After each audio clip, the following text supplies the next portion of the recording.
Oui, la date a été choisie, ce sera le 18 octobre que nous allons rentrer. Je ne rentre pas seul puisque je suis sorti avec une partie de mon équipe.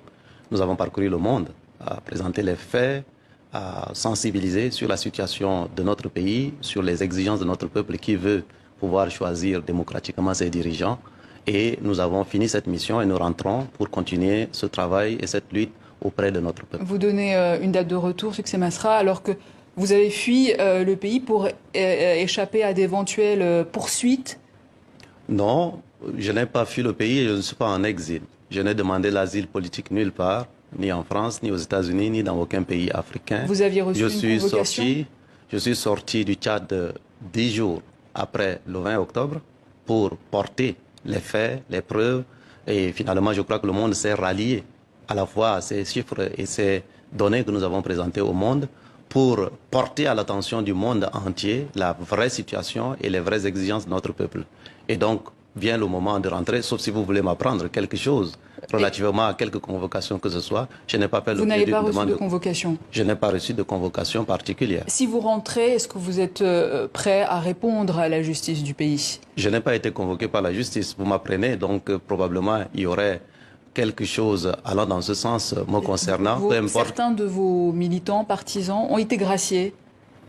Ils ont été poursuivis et graciés. Ont été poursuivis et graciés, mais moi je n'ai pas fait l'objet d'une convocation de quelque nature que ce soit. J'apprends donc par vous probablement que j'aurais fait l'objet d'une éventuelle convocation. En tout cas, la porte vous est ouverte selon le ministre de la Réconciliation, Koulamala. Je rentre au Tchad chez moi et nous avons mis sur la table une offre globale de réconciliation nationale qui ne concerne pas uniquement les transformateurs, mais l'ensemble des acteurs, y compris les politico-militaires qui ne font pas partie de cette transition, de manière à ce que autour de la table de la justice et de l'égalité, le pouvoir de N'Djamena et ses alliés d'un côté, nous les autres, nous nous asseyons et qu'on trouve un accord global de réconciliation. Cette offre-là a été discutée, y compris avec le facilitateur désigné de la communauté économique des États de l'Afrique centrale. Une offre de réconciliation alors que vous avez refusé de participer au dialogue national. Alors pourquoi ce nouveau dialogue en quelque sorte? Il y a un stock de problèmes politiques qui ont existé avant le 20 octobre, qui n'ont pas été résolus. D'où la crise du 20 octobre. Donc il y a un problème qui existait déjà avant le 20 octobre qui nécessite d'être résolu. Et il y a des problèmes qui sont nés après le 20 octobre. Il y a eu une rupture, une cassure. Plus de 300 personnes ont été tuées, plus de 2000 arrestations, des dizaines de portées disparues. Il y a bel et bien une crise politique aujourd'hui dont tout le monde a conscience. Comment on fait pour résoudre ça? On a deux choix.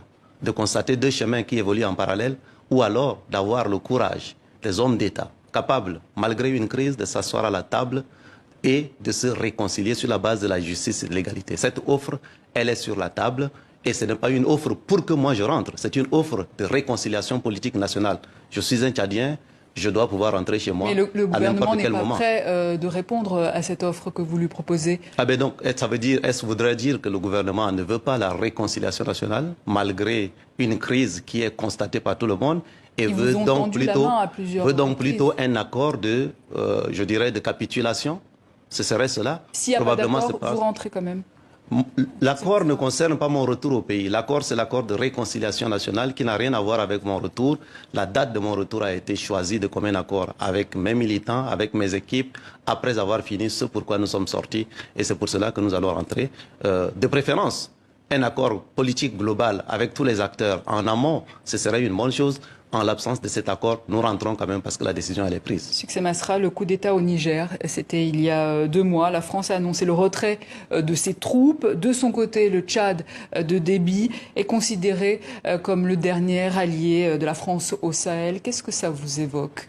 Je crois qu'il est important de rappeler, à travers ma voix, une espérance, une demande des générations nouvelles du continent africain, qui rappelle à la France que la France est probablement en train de payer dans le Sahel ses erreurs, ses fautes même sur le plan politique. Je dirais que le seul changement non constitutionnel qui n'a pas fait l'objet d'un soutien populaire, c'était celui au Tchad, mais qui a été paradoxalement soutenu littéralement par Paris, avec des promesses d'amener au bout à quelque chose qui ira dans le sens d'un retour à l'ordre constitutionnel. Ça n'a pas été le cas. Il y a eu des massacres qui ont eu lieu, la France a été silencieuse. De l'autre côté, les autres coups d'État sur le continent africain ont fait l'objet d'une élévation de voix